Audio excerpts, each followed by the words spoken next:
Cash-on-cash return reveals why most real estate investors are actually losing money without knowing it.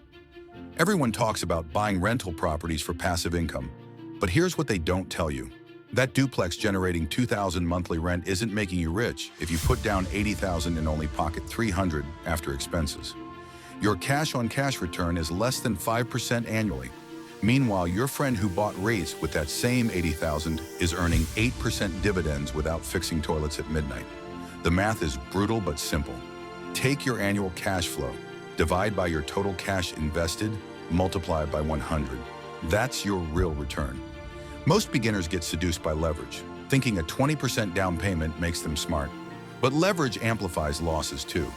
When property values drop or vacancy hits, your cash-on-cash return goes negative fast. You're not just losing rental income, you're bleeding cash every month. The stock market might seem boring compared to owning physical property, but boring often wins. No maintenance costs, no tenant drama, no surprise roof repairs. Your REIT dividends hit your account like clockwork. Here's the twist though.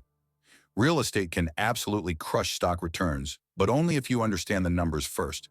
Calculate your cash-on-cash return before you buy, not after.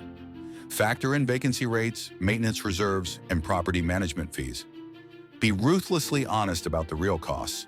The investors making serious money in real estate aren't the ones bragging about their rental empire. They're the ones who walked away from deals that looked good on paper but failed the cash-on-cash test. Sometimes the best investment is the one you don't make.